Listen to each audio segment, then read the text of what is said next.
அனைவருக்கும் வணக்கம். டிஎன்பிஎஸ்சி லட்சிய விதைகள் யூடியூப் சேனலுக்கு உங்களை அன்போடு வரவேற்கிறேன். இன்னைக்கு நம்ம தினம் ஒரு துறை அப்படிங்கிற அந்த டிபார்ட்மெண்ட் வீடியோவில் எந்த டிபார்ட்மெண்ட் பற்றி பார்க்க போகிறோம் அப்படின்னு பார்த்தீங்கன்னா, எம்ப்ளாய்மெண்ட் அண்ட் ட்ரைனிங் விங் அப்படிங்கிற அந்த டிபார்ட்மெண்ட் பற்றி தான் பார்க்க போகிறோம். இந்த டிபார்ட்மெண்ட் வீடியோ எப்படி மேக் பண்ணியிருக்கோம் அப்படின்னு பார்த்தீங்கன்னா, நம்ம நண்பர் ஒருத்தர் இந்த டிபார்ட்மெண்ட்டில் ஒர்க் பண்ணுறாரு. அவர்கிட்ட நம்ம ஃபுல் டீட்டெயில்டாகவே கேட்டுட்டு தான் இந்த வீடியோ மேக் பண்ணியிருக்கோம். இந்த டிபார்ட்மெண்ட் வீடியோவில் நம்ம என்னென்னலாம் பார்க்க போகிறோம் அப்படின்னா, ஜாப் நேச்சர் எப்படி, விங்ஸ் எப்படி, எத்தனை இருக்குது, டிபார்ட்மெண்ட் எக்ஸாம், சேலரி, ட்ரைனிங் எங்கே போடுறாங்க, ப்ரொமோஷன் எப்படி இருக்கும், சொந்த ஊர் கிடைப்பதற்கான வாய்ப்புகள் இருக்கா, வேலைப்பளு குறைவா அதிகமா, சாட்டர்டே சண்டே லீவா, மென்ஸ் ஆர் உமன்ஸ்க்கு ஏற்ற துறையா, குரூப் 1 குரூப் 2 படிக்க முடியுமா, சீனியாரிட்டி எப்படி இருக்குது, ட்ரான்ஸ்ஃபர் எப்படி வாங்க முடியுமா, அதை பற்றி ஃபுல்லாகவே இந்த வீடியோவில் பார்க்க போகிறோம். ஓகேங்களா? ஓகே. இந்த பார்த்தீங்க அப்படின்னா வேலைவாய்ப்பு மற்றும் பயிற்சித்துறை அப்படிங்கிற இந்த டிபார்ட்மெண்ட் பார்த்தீங்கன்னா 2 விங் இருக்குது. என்னென்ன விங் இருக்குது அப்படின்னு பார்த்தீங்க அப்படின்னா, எம்ப்ளாய்மெண்ட் விங்கு, ட்ரைனிங் விங்கு. ஓகேங்களா? 2 விங் இருக்குது. இதில் பார்த்தீங்க அப்படின்னா ஆஃபீஸ் ஸ்ட்ரக்சர் எப்படி இருக்கும் அப்படின்னா, தமிழ்நாடு முழுக்க அப்படின்னா ஹெட் ஆஃபீஸ் ஒன்று இருக்கும். சென்னை கிண்டியில் வந்து ஹெட் ஆஃபீஸ் ஒன்று இருக்கும். அதே போல் பார்த்தீங்கன்னா ரீஜனல் ஜாயிண்ட் டைரக்டர் அப்படிங்கிற மண்டல அலுவலகங்கள் பார்த்தீங்கன்னா ஒரு 7 இருக்கும். ஓகேங்களா? அப்புறம் பார்த்தீங்கன்னா டிஸ்ட்ரிக்ட்க்கு 38 டிஸ்ட்ரிக்ட் ஆஃபீஸ் இருக்கும். ஓகேங்களா? ஓகே.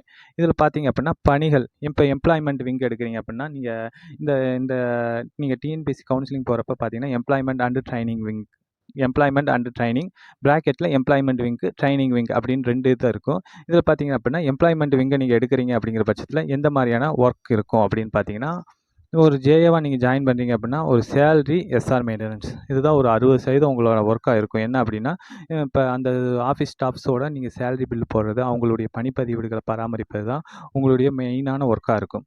அதை தாண்டி வந்து சில ஒர்க்ஸ் இருக்கும். இப்போ பார்த்தீங்க அப்படின்னா எம்ப்ளாய்மெண்ட் ரிஜிஸ்ட்ரேஷன், ரினியூவல். இப்போ நீங்கள் 10th படிச்சிருப்போம், நம்ம ஞாபகம் இருக்கும். 10th படித்து முடிச்சதுமே பார்த்தீங்க அப்படின்னா எம்ப்ளாய்மெண்ட்டில் பதியணும்னு சொல்லி நம்ம பதிஞ்சிருப்போம். ஓகேங்களா? அந்த இதுதான். அது மட்டும் இல்லாமல் என்ன அப்படின்னா ரினியூவல். இப்போ பார்த்தீங்கன்னா ஒரு குறிப்பிட்ட காலத்துக்கு அப்புறம் அது முடிஞ்சிடும். அப்போ நம்ம ரினியூவ் பண்ணுறது. இதில் பார்த்தீங்கன்னா இந்த டிபார்ட்மெண்ட் வந்து இம்பார்ட்டண்டான ஒரு பங்கு வகிக்குது. அடுத்து பார்த்தீங்க அப்படின்னா உதவித்தொகை. இப்போ என்னங்க சார் உதவித்தொகை அப்படின்னா, இப்போ படித்து முடித்த இளைஞர்கள் வேலைவாய்ப்பு இல்லாமல் இருப்பாங்க. அவங்களுக்கு வந்து மாதம் எவ்வளவு அப்படிங்கிற மாதிரி ஒரு ஸ்டைஃபண்ட் கொடுக்கறதுலையும் முக்கியமான பங்காற்றுது. ஓகேங்களா? அடுத்து பார்த்தீங்க அப்படின்னா வேலைவாய்ப்பு முகாம். இப்போ பார்த்தீங்க அப்படின்னா நமக்கு தெரியும், இப்போ மாபெரும் தனியார் வேலைவாய்ப்பு முகாம் அப்படின்னு நம்ம பார்த்துருப்போம். இந்த மாதிரியான தனியார் வேலைவாய்ப்பு முகாம்களை ஒருங்கிணைக்கிறதுலையும் இந்த டிபார்ட்மெண்ட் வந்து முக்கியமான பங்காற்றுது. அதாவது தனியார் கம்பெனிஸ்க்கு அவங்க சொல்லிடுவாங்க. அட் த சேம் டைம் பார்த்தீங்க அப்படின்னா படித்த இளைஞர்களுக்கு சொல்லிடுவாங்க. அவங்களை இணைக்கக்கூடிய ஒரு பாலமாக இருந்து அவங்களுக்கு வேலைவாய்ப்பு பெற்றுத் தருவதில் ஒரு முக்கியமான பங்காற்றுது. அது மட்டும் இல்லாமல் வேலைவாய்ப்பின்மையை போக்குவதில் கோச்சிங், அதாவது பார்த்தீங்க அப்படின்னா டிஎன்பிஎஸ்சி கோச்சிங்கு, எஸ்ஐ கோச்சிங், இந்த மாதிரி காம்படிட்டிவ் எக்ஸாம் கோச்சிங் கொடுக்கறதுலையும் ஒரு முக்கியமான பங்காற்றுவது என்ன அப்படின்னா இந்த எம்ப்ளாய்மெண்ட் விங்கு தான். ஓகேங்களா? அடுத்து பார்த்தீங்க அப்படின்னா ட்ரைனிங் விங்கு. ட்ரைனிங் விங்கு அப்படிங்கிறது என்ன அப்படின்னா ஐடிஐ அப்படிம்பாங்க. அதாவது பார்த்தீங்க அப்படின்னா அரசினர் தொழிற்பயிற்சி நிலையம் அப்படிங்கிறது தான் இந்த ஐடிஐ. இதில் பார்த்தீங்க அப்படின்னா கார்பெண்டர், இந்த மாதிரி அந்த மாதிரியான ஒர்க்ஸ் நமக்கு தெரியும், பரவலாகவே தெரியும். ஐடிஐனாவே என்ன ஒர்க் அப்படிங்கிறது நமக்கு தெரியும். ஓகேங்களா? அதில் பார்த்தீங்கன்னா ஜேஏவை நம்ம ஜாயின் பண்ணுறோம் அப்படின்னா என்ன மாதிரி ஒர்க்ஸ் இருக்கும் அப்படின்னு பார்த்தீங்க அப்படின்னா, இப்போ பார்த்தீங்கன்னா இதில் வந்து 2 ஐடிஐயில் பார்த்தீங்கன்னா 2 விங் இருக்குது அப்படின்னு சொல்கிறாங்க. என்ன விங் அப்படின்னா டெக்னிக்கல், நான் டெக்னிக்கல். ஓகேங்களா? டெக்னிக்கலில் யார் யார் வருவாங்க அப்படின்னா ப்ரொஃபஸர்ஸ். பார்த்தீங்கன்னா அந்த ஸ்டூடெண்ட்ஸ் இருப்பாங்க. அந்த ஸ்டூடெண்ட்ஸ்க்கு சொல்லித்தர ப்ரொஃபஸர்ஸ் அவங்கெல்லாம் பார்த்தீங்கன்னா டெக்னிக்கல் விங்கில் வந்துடுவாங்க. ஓகேங்களா? நான் டெக்னிக்கலில் யார் யாரெல்லாம் வருவாங்க அப்படின்னா ஜேஏ, அசிஸ்டன்ட், நம்ம ஜாயின் பண்ணுறோம் பார்த்தீங்களா, நம்மளாம் நான் டெக்னிக்கலில் தான் வருவோம். ஓகேங்களா? இதில் பார்த்தீங்க அப்படின்னா நம்மளுடைய ஒர்க் என்னவாக இருக்கும் அப்படின்னா, இப்போ அந்த ஸ்டூடெண்ட்ஸு இப்போ ஒரு தேர்வு நடக்குதுன்னு வச்சுக்கங்களேன், ஒரு எக்ஸாம் நடக்குதுன்னு வச்சுக்கங்களேன், அந்த தேர்வு நடத்துறதுல பார்த்தீங்கன்னா இன்விஜிலேட்டராக யார் போவாங்க அப்படின்னா ப்ரொஃபஸர் போவாங்க. ஆனால் பார்த்தீங்க அப்படின்னா பேக் ஒர்க் நம்ம தான் பண்ணி கொடுக்குற மாதிரி இருக்கும். அந்த ஸ்டூடெண்ட்ஸ் ஒரு உண்டான ஃபைல்லாம் பார்த்தீங்க அப்படின்னா நம்மள்கிட்ட தான் இருக்கும். நம்மளுடைய ஒர்க் என்னவாக இருக்கும் அப்படின்னா ஃபைல் ஒர்க்காக இருக்கும். இப்போ பார்த்தீங்கன்னா அட்மிஷன் போடுறப்பையும் பார்த்தீங்க அப்படின்னா ப்ரொஃபஸர்ஸ் வந்து முக்கியமான பங்காற்றுவாங்க. ஆனால் அதை ஓரியன்டடான ஃபைல்களை மெயின்டைன் பண்ணுறது யாராக இருப்போம் அப்படின்னா நம்மளுடைய ஜேஏ அசிஸ்டன்ட் ஒர்க்காக தான் இருக்கும். அது மட்டும் இல்லாமல் பார்த்தீங்கன்னா அப்ரண்டிஸ் 1 இயர் ட்ரைனிங், அதாவது பார்த்தீங்க அப்படின்னா அவங்க படித்து முடிச்சதுக்கப்புறம் 1 இயர் ட்ரைனிங் கொடுக்கறதுக்கு உண்டான அந்த ஒர்க்ஸ் பார்க்குறதும் நம்மளாக தான் இருப்போம். அடுத்து பார்த்தீங்க அப்படின்னா இப்போ பார்த்தீங்க அப்படின்னா ப்ரொஃபஸர் அவங்கலாம் பார்த்தீங்க அப்படின்னா என்னவா இருக்கும் அப்படின்னா அவங்க வந்து கிளாஸு அந்த மாதிரி ஒர்க்ஸாக தான் இருப்பாங்க. அவங்க வந்து டெக்னிக்கல் ஓரியன்டடாக போவாங்க. அவங்களுக்கு உண்டான அந்த சேலரி போடுறது, அவங்களுடைய எஸ்ஆர் மெயின்டெனன்ஸ் பண்ணுறது எல்லாமே என்ன ஒர்க்கா நம்மளுடைய ஜேஏ அவங்களுடைய ஒர்க்காக தான் இருக்கும். ஓகேங்களா? டிபார்ட்மெண்ட் எக்ஸாம் எப்படி இருக்குது அப்படின்னு பார்க்கும்போது எம்ப்ளாய்மெண்ட் விங் எடுத்தோம் அப்படின்னா 3 பேப்பர் இருக்கும். ஓகேங்களா? டிஓஎம், அக்கௌண்ட்ஸு, வேலைவாய்ப்பு பயிற்சித்துறை அப்படிங்கிற அந்த ஒரு டிபார்ட்மெண்ட்டு 3 டிபார்ட்மெண்ட் எக்ஸாம் இருக்கும். இதே நீங்கள் ட்ரைனிங் விங் எடுக்கிறீங்க அப்படிங்கிற பட்சத்தில் என்ன இருக்குது அப்படின்னா 2 டிபார்ட்மெண்ட் பேப்பர் தான் இருக்கும். TOM, accounts. ஓகேங்களா? ஓகே. இதெல்லாம் எதுக்கு சொல்றோம் அப்படின்னா, நீங்க இதெல்லாம் வந்து பாஸ் பண்ணா மட்டும் தான் உங்களுக்கு அடுத்தடுத்து ப்ரொமோஷன் வரும் அப்படிங்கிறதுக்காக நம்ம அத மென்ஷன் பண்ணி சொல்றோம். ப்ளஸ் பார்த்தீங்க அப்படின்னா, சேலரி எவ்வளோ வரும் அப்படின்னா, கிராஸ் வந்து ஒரு 28,000 அந்த ரேஞ்சில வரும். உங்களுக்கு பிடித்தம் ஒரு 3000 அந்த ரேஞ்சில பிடித்தாலுமே, உங்களுக்கு கைக்கு எவ்வளோ வரும் அப்படின்னா, ஒரு 25,000 அந்த ரேஞ்சில உங்களுக்கு கட்டாயம் சாலிடா வரும். ஓகேங்களா? டிஏ இப்போ 42% இருக்கு. சப்போஸ் இன்கிரீஸ் பண்ணாங்க அப்படிங்கிற பட்சத்தில, இன்னமும் கூட கூடும். ஓகேங்களா? அடுத்து பார்த்தீங்க அப்படின்னா, ட்ரெய்னிங். பவானி சாகர் ட்ரெய்னிங் தான். இப்போ பார்த்தீங்க அப்படின்னா, மொதல்ல பவானி சாகர் ட்ரெய்னிங் வந்து பவானி சாகர்ல தான் போட்டுக்கிட்டு இருந்தாங்க. இப்போ வந்து ஓன் டிஸ்ட்ரிக்ட்லயே போட ஆரம்பிச்சுட்டாங்க. இது பார்த்தீங்க அப்படின்னா, ஒரு 6 பேப்பர் இருக்கும். நீங்க அத பாஸ் பண்ணணும். ப்ளஸ் பார்த்தீங்க அப்படின்னா, அந்த ட்ரெய்னிங்க நீங்க கம்ப்ளீட் பண்ணணும். இதெல்லாம் பண்ணா தான் உங்களுக்கு அடுத்தடுத்து ப்ரமோஷன் வரும் அப்படிங்கிறதுக்காக நம்ம அத சொல்றோம். அடுத்து இதோட ப்ரொமோஷன் எப்படி இருக்குது அப்படின்னு பார்ப்போம். இப்போ பார்த்தீங்க அப்படின்னா, நீங்கள் ஜேஏவா நீங்கள் ஜாயின் பண்ணிடுறீங்கன்னு வச்சுக்கங்களேன், எம்ப்ளாய்மெண்ட் விங் எடுத்துறீங்க அப்படின்னா, ஒரு 3 to 4 இயர்ஸ்லேயே வந்து அசிஸ்டன்ட் ஆயிடலாம். அதில வந்து நீங்கள் பவானி சாகர் ட்ரைனிங் கம்ப்ளீட் பண்ணணும். டிபார்ட்மெண்ட் எக்ஸாமும் பாஸ் பண்ணணும்.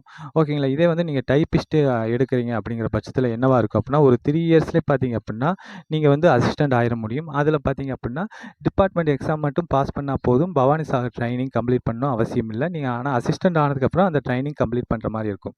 ஸ்டெனோ டைப்பிஸ்ட் நீங்க எடுக்கிறீங்கன்னு வச்சுக்கங்களேன், அதில பார்த்தீங்க அப்படின்னா, ஒரு 5 இயர்ஸ் அந்த ரேஞ்சில என்ன ஆயிடலாம் அப்படின்னா, நீங்க வந்து அசிஸ்டன்ட் ஆயிடலாம். டிபார்ட்மெண்ட் எக்ஸாம் பாஸ் பண்ணணும். அதே அட் த சேம் டைம் வந்து பவானி சாகர் ட்ரைனிங் கம்ப்ளீட் பண்ணணும் அவசியம் இல்ல. நீங்க அசிஸ்டன்ட் ஆனதுக்கப்புறம் பவானி சாகர் ட்ரைனிங் கம்ப்ளீட் பண்ணணும்.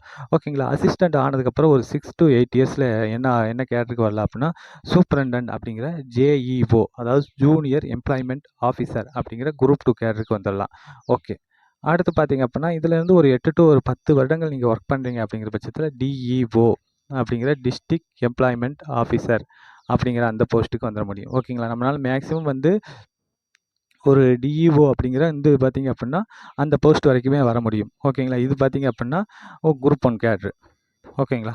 ஓகே. அடுத்து பார்த்தீங்க அப்படின்னா, ஒரு 5 to 8 இயர்ஸ்ல நீங்க ஒர்க் பண்றீங்க அப்படின்னா, அசிஸ்டன்ட் டைரக்டர் ஆக முடியும். ஓகேங்களா? உங்களுக்கு சர்வீஸ் இருக்கக்கூடிய பட்சத்தில நீங்க வந்து உங்களுக்கு ஒரு 30 இயர்ஸ் உங்களுக்கு சர்வீஸ் இருந்துச்சு அப்படின்னா, நீங்க எது வரைக்கும் வரலாம் அப்படின்னா, டிஇஓ வரைக்குமே வர முடியும். அதுக்கு மேல பார்த்தீங்க அப்படின்னா, ஒரு உங்களுக்கு இன்னமும் சர்வீஸ் இருக்கு. ஒரு 35 இயர்ஸ் அந்த ரேஞ்சிலலாம் சர்வீஸ் இருக்கு அப்படிங்கிற பட்சத்தில, நீங்க அசிஸ்டன்ட் டைரக்டர் வரைக்குமே வர முடியும். ஓகே. அடுத்து பார்த்தீங்க அப்படின்னா, ட்ரெய்னிங் விங்கு. இந்த ட்ரெய்னிங் விங் எடுத்தோம்னா, அதோட ப்ரொமோஷன் எப்படி இருக்கும் அப்படின்னு பார்த்தீங்க அப்படின்னா, நீங்க ஜேஏவா ஜாயின் பண்றீங்க. ஜாயின் பண்ணி பவானி சாகர் ட்ரைனிங் கம்ப்ளீட் பண்ணி டிபார்ட்மெண்ட் எக்ஸாம் பாஸ் பண்ணியிருந்தீங்க அப்படின்னா, ஒரு 4 to 5 இயர்ஸ்லேயே நீங்க அசிஸ்டன்ட் ஆயிர முடியும். அதே மாரி நீங்க டைப்பிஸ்ட்டா ஜாயின் பண்றீங்க அப்படிங்கிற பட்சத்தில, நீங்க எந்த மாரி இருக்கும் அப்படின்னு பார்த்தீங்க அப்படின்னா, ஒரு 3 to 4 இயர்ஸ் ஒரு வருடங்களா குறைவா தான் இருக்கும். அதுக்குள்ளே நீங்க என்ன ஆயிர முடியும் அப்படின்னா, அசிஸ்டன்ட் ஆயிர முடியும். டிபார்ட்மெண்ட் எக்ஸாம் பாஸ் பண்ணா போதும். பவானி சாகர் ட்ரைனிங் முடிக்கணுங்கிற அவசியம் இல்ல. ஓகே. அதுக்கடுத்து ஸ்டெனோ டைப்பிஸ்ட் அந்த மாரி தான். நீங்க பவானி சாகர் ட்ரைனிங் முடிக்கணுங்கிறது இல்ல. டிபார்ட்மெண்ட் எக்ஸாம் பாஸ் பண்ணணும். ஆனா எத்தன வருடங்கள்ல வர முடியும் அப்படின்னா, ஒரு 5 இயர்ஸ்ல தான் உங்க அசிஸ்டன்ட் ஆக முடியும். ஓகேங்களா? இதுல இந்த நண்பர் என்ன சொன்னாரு அப்படின்னா, அசிஸ்டன்ட்ன்னு எல்லாரும் சொல்லுவாங்க. அதில பார்த்தீங்கன்னா கேட்டகரிஸ் இருக்காமா. ஸ்டோர் கீப்பர், அக்கவுண்டன்ட் இந்த மாதிரியான கேட்டகரிஸ் இருக்கு. ஓகேங்களா. அடுத்து பார்த்தீங்க அப்படின்னா, ஒரு 8லேருந்து ஒரு 10 வருடம் நீங்க அசிஸ்டன்ட்லேருந்து ஒர்க் பண்றீங்க அப்படிங்கிற பட்சத்தில, மேனேஜர் அப்படிங்கிற அந்த போஸ்ட்டுக்கு வந்துர முடியும். இப்போ பார்த்தீங்க அப்படின்னா, நீங்க டிஸ்ட்ரிக்ட்ல ஒர்க் பண்ணா அவங்கள என்ன சொல்லுவாங்க அப்படின்னா, மேனேஜர் அப்படின்னு சொல்லுவாங்களாமா. இந்த ரீஜினல் ஆஃபீஸும், ஹெட் ஆஃபீஸ்ல ஒர்க் பண்ணா சூப்பரண்டன்ட் அப்படின்னு நம்ம சொல்லுவாங்களாமா. ஓகேங்களா. அடுத்து பார்த்தீங்க அப்படின்னா, ஒரு 10 இயர்ஸ் நம்ம ஒர்க் பண்றோம் அப்படிங்கிற பட்சத்தில, ஏஓ அப்படிங்கிற அட்மினிஸ்ட்ரேட்டிவ் ஆஃபீசர் ஆகிவிட முடியும். அடுத்து பார்த்தீங்க அப்படின்னா, ஒரு 5 to 8 இயர்ஸ் ஒர்க் பண்றோம் அப்படிங்கிற பட்சத்தில, என்ன ஆக முடியும் அப்படின்னா, டெப்யூட்டி டைரக்டர் அட்மின் அப்படிங்கிற அந்த ஒரு போஸ்ட்டுக்கு வந்துர விட முடியும். ஓகேங்களா. இதுதான் இதோட ப்ரொமோஷன் லெவல் ட்ரைனிங் டிபார்ட்மெண்ட்டு. அடுத்து பார்த்தீங்க அப்படின்னா, சொந்த ஊர்ல பணி கிடைப்பதற்கான வாய்ப்புகள் இருக்கா அப்படின்னு பார்த்தீங்க அப்படின்னா, மிக மிக குறைவுன்னு தான் சொன்னாங்க. ஏன் அப்படின்னா, இந்த ஆஃபீஸ் பார்த்தீங்க அப்படின்னா, ஒரு மினிமம் ஒரு ஆஃபீஸ் இருக்கும். மேக்ஸிமம் ஒரு 3 ஆஃபீஸ் தான் இருக்கும். ஓகேங்களா. ஒரு டிஸ்ட்ரிக்ட்க்கு. அப்படி இருக்கக்கூடிய பட்சத்தில ஒரு வேக்கண்ட் ஒரு ஜேஏவோட வேக்கண்ட்ல 7லேருந்து 8 வேக்கண்ட் தான் இருக்கும். அதனால பார்த்தீங்க அப்படின்னா, வேக்கண்ட் கம்மியா தான் இருக்கும். அதனால வந்து சொந்த ஊர்ல பணி கிடைப்பதற்கான வாய்ப்புகள் வந்து மிக மிக குறைவு அப்படின்னு நண்பர் சொன்னாரு. ஓகேங்களா. பளுலாம் எப்படி இருக்கும் அப்படின்னு பார்த்தீங்க அப்படின்னா, ரொம்ப அதிகமாவும் இருக்காது, ரொம்ப குறைவாகவும் இருக்காது. ஒரு மாடரேட்டா இருக்கும். ஓகேங்களா. சாட்டர்டே, சண்டே லீவா அப்படின்னு கேட்டீங்கன்னா, கன்ஃபார்ம் லீவ் தான். சில சமயம் பார்த்தீங்க அப்படின்னா, டேன் டியூட்டீஸ் போடுவாங்களாமா. டேன் டியூட்டீஸ் அப்படிங்கிறது என்ன அப்படின்னா, சாட்டர்டே வந்து அந்த ஒர்க் போற மாரி இருக்கும். அந்த சாட்டர்டே போனதுக்காக வந்து ஏதோ ஒரு நாள் நம்ம ஒர்க்கிங் டே திங்கள் டூ வெள்ளி வந்து நீங்க அத வந்து அந்த லீவ போட்டுக்கலாம். ஈடுகட்டும் விடுப்பா. ஓகேங்களா? அடுத்து பார்த்தீங்க அப்படின்னா, மென்ஸ் ஆர் உமன்ஸ் 2 பேத்துக்குமே இது ஏற்ற துறை தான். ஓகேங்களா?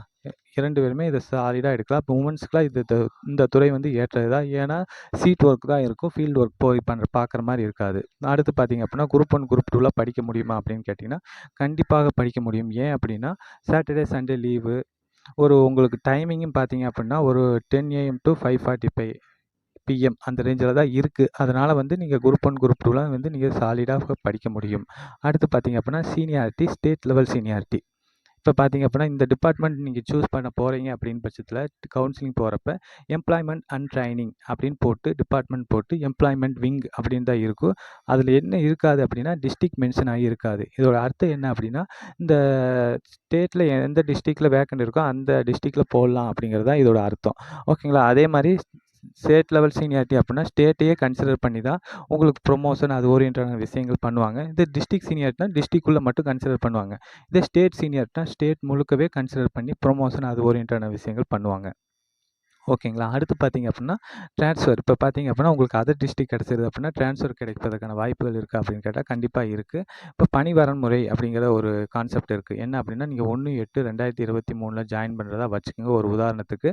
அப்பவே அது நீங்க பணி வரன்முறை ஆயிருச்சு. ஆனா பார்த்தீங்க அப்படின்னா, நம்ம துறை தலைமை வந்து உடனே குடுக்க மாட்டாங்க. 1 இயர் அந்த ரேஞ்சில ஆகும். 6 மந்த், 1 இயர் அந்த ரேஞ்சில ஆகும். ஓகேங்களா? அந்த கழிச்சு தான் அந்த பணி வரன்முறை படுத்துவாங்க. அப்படி படுத்தி முடிச்சதுக்கப்புறம் நீங்க என்ன பண்ணலாம் அப்படின்னா, எங்க வேக்கண்ட் இருக்கோ நீங்க அங்க இருக்கு அப்படின்னு சொல்லி நீங்க அப்ளிகேஷன் குடுக்கலாம். ஓகேங்களா? அதன் மூலியமா நீங்க ட்ரான்ஸ்ஃபர் வாங்கிட்டு உங்க சொந்த டிஸ்ட்ரிக்ட்க்கே வர முடியும். இதனால சீனியாரிட்டி பாதிக்குமா அப்படின்னு கேட்டீங்கன்னா, கண்டிப்பாக பாதிக்காது. ஓகேங்களா? ஓகே. இந்த வீடியோ எப்படி இருக்குன்னு நீங்க கமெண்ட் பண்ணுங்க. இந்த வீடியோல ஏதாவது இந்த டிபார்ட்மெண்ட் பத்தி ஏதாவது சந்தேகம் இருந்தாலும் நீங்க கேளுங்க. நாங்க ரிப்ளை பண்றோம். ஏதாவது டிபார்ட்மெண்ட் பத்தி வீடியோ போடணும் அப்படின்னாலும் நீங்க கமெண்ட் பண்ணுங்க. நாங்க போடுறோம். இதுவரைக்கும் நீங்க சப்ஸ்கிரைப் பண்ணாம பார்த்துக்கிட்டு இருந்தா சப்ஸ்கிரைப் பண்ணிட்டு பாருங்க. உங்க ஃப்ரெண்ட்ஸ் எல்லோருக்கும் ஷேர் பண்ணுங்க. Thank you.